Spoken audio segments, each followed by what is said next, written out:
Hello students, class 12th सभी को नमस्कार।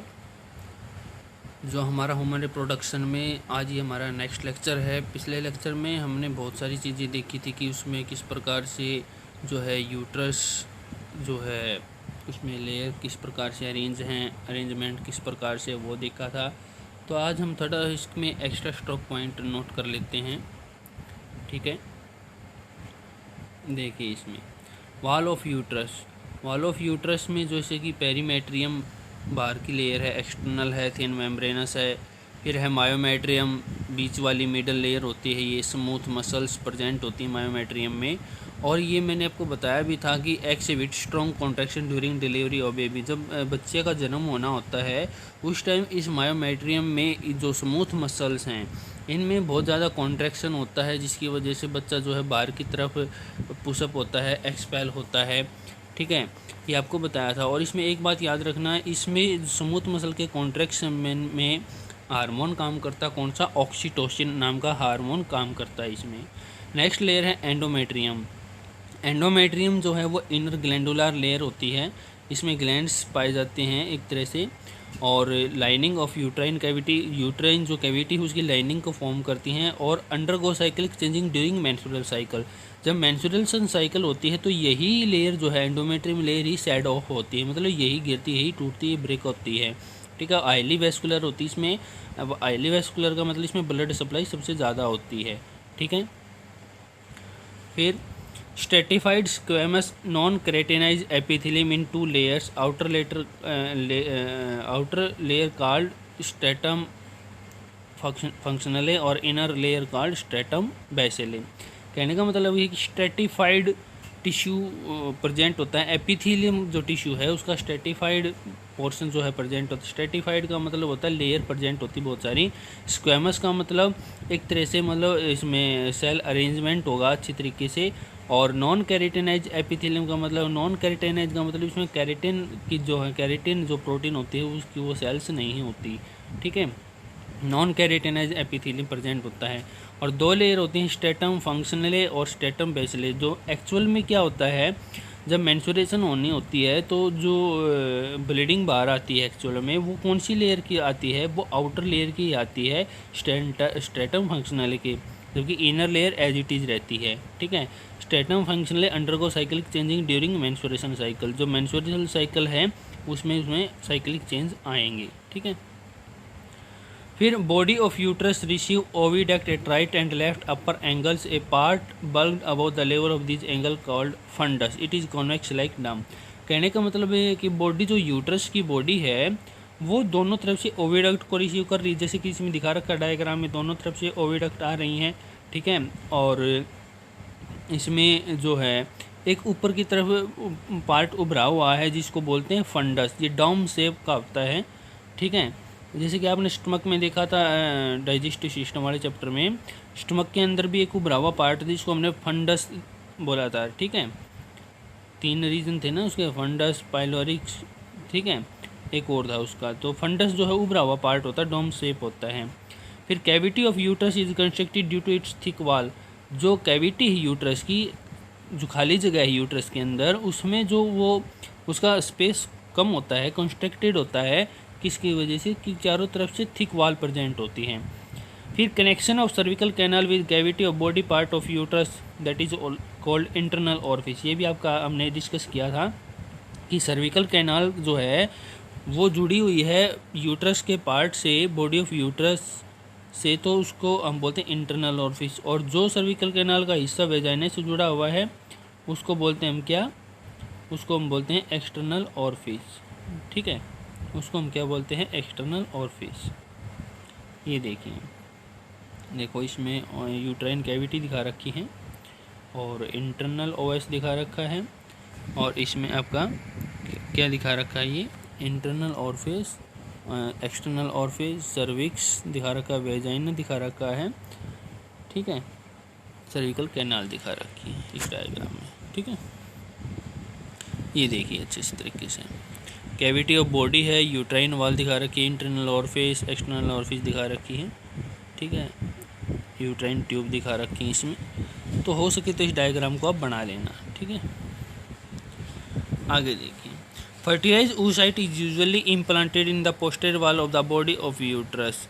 जो फर्टिलाइज oocyte होता है, फर्टिलाइज जो एग होता है, जाइगोट जो होता है, वो इम्प्लांट होता है किस पे? Posterior wall of the body of uterus. Uterus की पोस्टीरियर वॉल पे वो इम्प्लांट होगा, मतलब उस पर वहाँ पर वो चिपक जाएगा और ग्रोथ हो जाएगी वहाँ पर, ठीक है। कई बार ये होता है कि मान लो और कई जगह हो जाए ये इम्प्लांट जाइगोट, तो उसमें दिक्कत ये आ जाती है कि जो बर्थ कैनाल है वो बच्चे के जो है गर्दन के चारों तरफ मतलब एक सर्कल बना सकती है, जिससे कि फिर जो बच्चे की डिलीवरी है वो नॉर्मल डिलीवरी नहीं होगी, वो ऑपरेशन के द्वारा करनी होगी, ठीक है, सिजेरियन डिलीवरी होगी वो, ठीक है। अब आगे क्या है? एंटीवर्सन। एंटीवर्सन क्या है एक्चुअल में? देखो हमने उसमें डायग्राम में भी देखा था, जो एनसीईआरटी में डायग्राम है फीमेल रिप्रोडक्टिव सिस्टम का, उसमें दिखा रखा था कि यूरिनरी ब्लैडर है, आगे ब्लैक कलर का दिखा रखा है जो, ठीक है, पीछे रेक्टम दिखा रखा है, एनस दिखा रखा है, ठीक है, और बीच में क्या प्रेजेंट है? बीच में यूट्रस प्रेजेंट है। तो यूट्रस ब्लू वाला है और जो ये रेड वाली जो लाइनिंग दिखा रखी है ये वेजाइना है। तो इसने बता रखा है यूट्रस और वेजाइना इन दोनों के बीच में जो एंगल बनेगा वो 90 डिग्री का एंगल होगा। कौन सा होगा वो? 90 डिग्री का एंगल होगा, ठीक है, फॉरवर्ड बेंडिंग। तो 90 degree angle between vagina and uterus, ठीक है। फिर इसने बोला cervix is 2.5 centimetre long. Cervix जो है वो कितनी होती है, कितना लंबा होता है? 2.5 सेंटीमीटर लॉन्ग होता है। फ्यूजीफॉर्म इन शेप, फ्यूजीफॉर्म का मतलब स्पिंडल शेप का होता है, दिखा रखा है, देखो ये फोल्डिंग है, इसके ब्लैक कलर के जो दिखा रखे हैं, और बीच में जो पर्पल कलर का दिखा रखा है ये क्या है? एक तरह से ये सर्विक्स वाला हिस्सा है, फ्यूजीफॉर्म, ठीक है, स्पिंडल शेप का दिखा रखा है। वॉल ऑफ सर्विकल कैनाल है mucosal fold which resemble like branches of tree. जो वॉल है सर्विकल कैनाल की उसमें म्यूकोसल फोल्ड होते हैं, ठीक है, और वो किस प्रकार से दिखाई देते हैं? जैसे मान लो किसी ट्री की ब्रांचेज, और इसको बोलते हैं अर्बर वीटे यूट्री, ठीक है, ये एक ग्रीक वर्ड हम मान सकते हैं इसका, अर्बर वीटे यूट्री, ठीक है। ये देखिए यूरिनरी ब्लैडर दिखा रखा है, वेजाइना और यूट्रस। तो देखो इनको बीच में जो एंगल बन रहा है वो 90 डिग्री का राइट एंगल बन रहा है, ठीक है। पीछे रेक्टम है ये देखिए इसमें, हाँ देखो, एक तो एंगल ऑफ एंटीवर्सन है 90 डिग्री का जो बन रहा है वो किस किस के बीच में बन रहा है? वो वेजाइना और यूट्रस के बीच में बन रहा है। दूसरा एंगल ऑफ एंटीफ्लेक्शन, एंटीफ्लेक्शन जो एंगल है वो किसके बीच में बन रहा है? वो बन रहा है यूट्रस और सर्विक्स के बीच में बन रहा है। देखो येलो कलर वाला सर्विक्स पोर्शन है और वाइट कलर वाला यूट्रस है, तो इनके बीच में भी एक एंगल बन रहा है, वो कौन सा है? एंगल ऑफ एंटीफ्लेक्शन, ये 170 डिग्री का होता है भाई, ठीक है। देखिए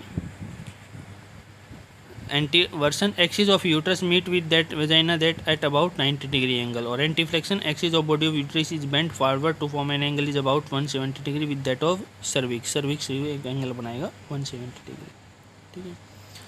फिर peritoneal ligaments and fibromuscular ligament hold and support uterus, मतलब जो पेरिटोनियल लिगामेंट्स हैं और फिब्रोमस्कुलर लिगामेंट है वो यूट्रस को सपोर्ट करते हैं, होल्ड करके रखते हैं।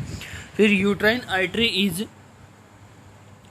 Artery is a branch of internal iliac artery. Uterine artery जो है वो एक ब्रांच होती है किसकी? इंटरनल इलिक आर्टरी की। कहने का मतलब कि यूट्राइन आर्टरी जो है वो ब्लड सप्लाई करती है किसमें? यूट्रस के अंदर, ठीक है। और इसके अंदर क्या होता है कि जो ये आर्टरी है यूट्रस के अंदर वो एक मतलब असेंड हो सकती है along side of uterus which a tortuous course का मतलब स्प्रिंग लाइक स्ट्रक्चर होता है इसका आर्टरी का, और ये फुल ट्विस्ट एंड टर्न होती है जो रेड कलर की दिखा रखी है, ठीक है। और मैं आपको एक क्लियर बता दूं इसमें कि जैसे जब हमें पता है कि भाई यूट्रस का साइज बढ़ेगा, जैसे कि जब बच्चा इसमें जब जाइगोट इम्प्लांट हो जाएगा और उसमें फिर ये बढ़ेगा इसका साइज, तो इसमें ब्लड सप्लाई भी बढ़ेगी, और ब्लड सप्लाई बढ़ेगी तो जो ये यूट्रस आर्टरी है, यूट्राइन आर्टरी है, ये पूरी मतलब एक्सटेंड हो जाएगी, क्योंकि स्प्रिंग की तरह है तो कितने लंबी कर लो इसको, ठीक है, ये लंबी हो जाएगी और इसमें ब्लड सप्लाई होगी। और आपको बता दें कि जिसमें बच्चा होता है इम्प्लांट हो जाता है उसको, उस यूट्रस को ग्रेविड यूट्रस बोलते हैं। क्या बोलते हैं? ग्रेविड यूट्रस, ठीक है। अब देखिए आगे इसमें, ये देखिए किस प्रकार से, देखो ओवेरियन आर्टरी है, ठीक है, एक्युलेट artery, radial artery, basal artery है, क्या है, सारी यूट्राइन आर्टरी हैं। देखो एंडोमेट्रियम लेयर में किस प्रकार से स्प्रिंग लाइक स्ट्रक्चर दिखा रखे, ब्रांचेज हो रखी हैं, ठीक है।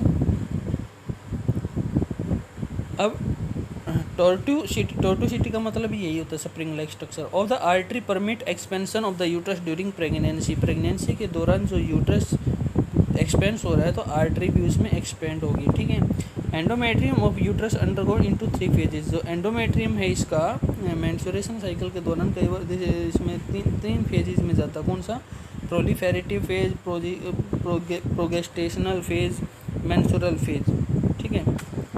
मेंस्ट्रुअल फेज देखो इसमें प्रोलिफेरेटिव फेज मतलब स्टार्टिंग फेज होता है, प्रोगेस्टेशनल बीच वाला होता है और मेंस्ट्रुअल लास्ट फेज होता है।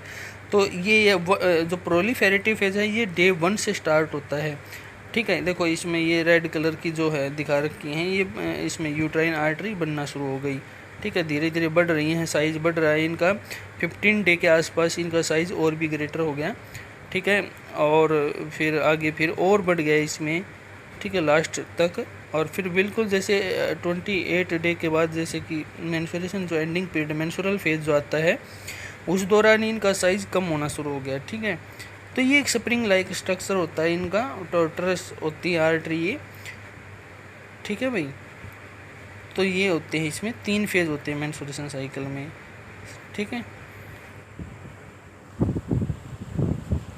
पहला प्रोलिफेरेटिव, वैसे भी हम इनको आगे भी डिस्कस करेंगे मेंस्ट्रुएशन साइकिल को, लेकिन थोड़ा सा इसमें देख लेते हैं एक बार। The lining comprise simple columnar epithelium. जो इसमें जो लाइनिंग बनेंगी वो सिंपल कोलुमिनर एपिथेलियम की टिश्यू की बनेगी। Stroma contain simple tubular gland. इसमें स्ट्रोमा जो है उसके अंदर सिंपल ट्यूबुलर, जो येलो कलर का पोर्शन है वो एक्चुअल में ग्लैंड्स होते हैं, ट्यूबुलर ग्लैंड्स होते हैं। फिर deeper part contain secretion of coiled artery. जो डिपर पार्ट है उसमें सिक्रेशन होगा किसका, जो कॉइल्ड आर्टरीज है वो एक्सपेंड होना शुरू हो जाएंगी। ये देखिए progestational phase, glands are sacculated group of sac and tortuous. तो ग्लैंड्स इसमें दिखा रखे हैं येलो कलर के, ये भी स्प्रिंग लाइक है, ये भी बढ़ना शुरू हो जाएंगे। Coiled artery seen in superficial part of endometrium. जो कॉइल्ड आर्टरी हैं वो एंडोमेट्रियम लेयर के अंदर दिखा रखी हैं, ठीक है। मेंस्ट्रुअल फेज जो है लास्ट फेज होता है। Endometrium become ischaemic and start being shed. Actual में मेंस्ट्रुएशन साइकिल में क्या होता है, एंडोमेट्रियम जो है लेयर मतलब वो क्या होती है, सेड ऑफ होती है, ठीक है। और इस्चमिक का मतलब ये है कि इसमें जो है एक तरह से जो आर्टरी वगैरह है वो भी अब ब्रेक हो जाएंगी, टूट जाएंगी। वेसल वाल गेट नेक्रोस्ट, नेक्रोस्ट मतलब बिल्कुल ख़त्म होना शुरू हो जाएंगी। And blood enter the stoma, blood stoma में इंटर करेगा और मेंस्ट्रुएशन फ्लो के दौरान जो है क्या होगा, ब्लड बाहर चला जाएगा, ठीक है। फंक्शन क्या है यूट्रस के, implantation of embryo in pregnancy. भाई सिंपल सी बात है, एम्ब्रियो इम्प्लांट करेगा प्रेगनेंसी के दौरान यूट्रस में। फिर जो एम्ब्रियो वहाँ पर इम्प्लांट हुआ उसको न्यूट्रिशन भी चाहिए, तो यूट्रस उसको न्यूट्रिशन प्रोवाइड करवाएगा, फीडिंग ऑफ डेवलपिंग एम्ब्रियो। फिर labour of for delivery of child, जब बच्चे का जन्म होना होता है तो उस टाइम वो लेबर पेन भी क्रिएट करता है यूट्रस। आपको पता है कि जैसे कि 7वें 8वें महीने में जो बच्चे प्रेगनेंसी होती है उसमें यूट्रस स्लाइटली कॉन्ट्रैक्ट करता है एक बार, जैसे एक मतलब झटके जैसे झटका होता है वैसे ही एकदम से कॉन्ट्रैक्ट करेगा। और फिर वो जैसे मान लो फीमेल जाएगी डॉक्टर के पास कि भैया ऐसे ऐसे पेन हो रही है, तो फिर डॉक्टर कहेगा कोई नहीं, नॉर्मल बात है। एक्चुअल में क्या होता है कि बॉडी अपने आप को प्रिपेयर करती है, किस चीज़ के लिए प्रिपेयर करती है, क्योंकि बाद में जब बच्चे का जन्म होना होगा तो बहुत ज़्यादा पेन होगी, तो वो उसको मेंटली डेवलप कर रही है फीमेल को कि भाई ऐसी पेन होगी, ठीक है। और फिर धीरे धीरे वो थोड़ी थोड़ी बढ़ने भी शुरू हो जाएगी, ठीक है। वो तो बॉडी एक्चुअल में नेचुरल तरीके से प्रिपेयर करती है पेन के लिए, ठीक है। तो वो बहुत ज़्यादा पेन होती है labour for delivery of child के दौरान, ठीक है। तो यूट्रस का काम ये होता है, स्टार्ट कॉन्ट्रैक्शन होता है उसमें बहुत सारा, और हमने पता मायोमेट्रियम की वजह से होगा।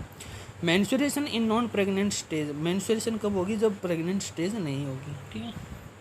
ये देखिए बच्चे को इस प्रकार से बच्चा अरेंज होता है यूट्रस में, ठीक है। सर्विक्स दिखा रखा है, ब्लैडर है, ठीक है, प्यूबिक सिम्प्लिसिस वेजाइना है, ठीक है। तो इस प्रकार से बच्चा अरेंज होता है, ठीक है भाई। तो आज के लेक्चर में इतना ही बेटा, बाकी जो है नेक्स्ट लेक्चर में हम और भी इसके बारे में देखेंगे, इस चैप्टर के बारे में, ठीक है। तो आज आप इसको नोट करना है और पढ़ना है।